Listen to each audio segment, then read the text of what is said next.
নমস্কার সমস্ত ইউটিউব পরিবার তথা দর্শক বন্ধু, শ্রোতা বন্ধু ও সনাতন ধর্মের মানুষদের আমার ইউটিউব চ্যানেলের পক্ষ থেকে সুস্বাগতম। সবাইকে আমার তরফ থেকে প্রীতি, শুভেচ্ছা ও হার্দিক অভিনন্দন জানাই। আজকে একটি নতুন ভিডিও শুরু করছি।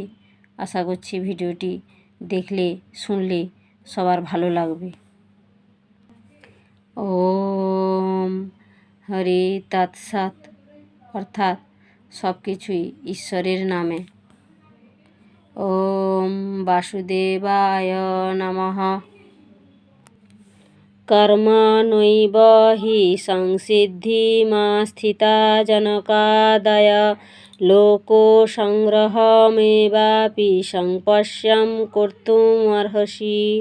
কর্মণৈব হি সংসিদ্ধিমাস্থিতা জনকাদয় লোকো সংগ্রহমেবাপি সংপশ্যন কর্তুমর্হসি।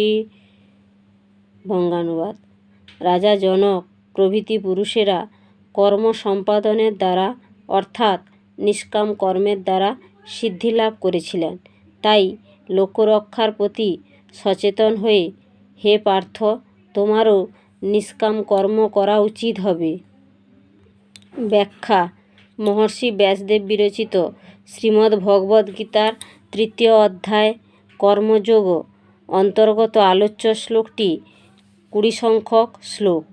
প্রশ্নোদ্ধৃত শ্লোকাংশে ভগবান শ্রীকৃষ্ণ সখা অর্জুনকে শ্রেষ্ঠজনের কর্মের কথা ব্যক্ত করেছেন।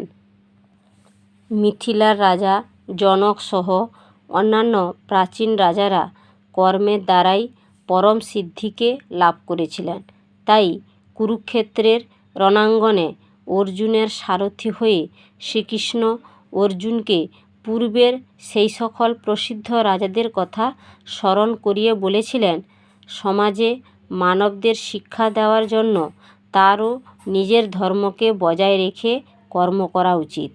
এই শ্লোকে শ্রীকৃষ্ণ জনক সহ এমন কয়েকজন জ্ঞানী রাজাদের কথা স্মরণ করতে বলেছেন, যারা প্রকৃত জ্ঞানী হয়েও লোকহিতের কারণে কখনোই তাদের নিজের কর্মকে ত্যাগ করেননি।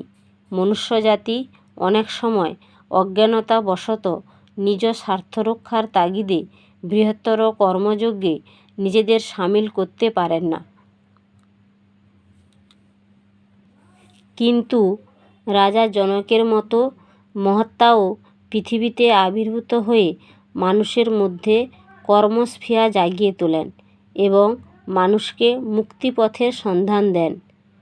এখানে জনকাদয় বলতে সূর্য, বৈবস্বত, মনু, ইক্ষ্বাকু, জনক প্রমুখ মহাত্মাকে আখ্যা দেওয়া হয়েছে। তাই জনকাদি মহাপুরুষেরা নিষ্কাম কর্মের দ্বারা সম্যকভাবে সিদ্ধিলাভ করেছিলেন। অতএব তোমারও লোককল্যাণের দিকে সম্যক দৃষ্টি রেখেই নিষ্কাম কর্ম করা উচিত। এভাবে ভগবান শ্রীকৃষ্ণ সখা অর্জুনকে শ্রেষ্ঠজনের কর্মের কথা ব্যাখ্যা করেছেন। ভিডিওটি ভালো লাগলে কমেন্টে জয় গীতা বলে লিখবেন। সবাই ভালো থাকবেন, সুস্থ থাকবেন। আজ এই পর্যন্ত।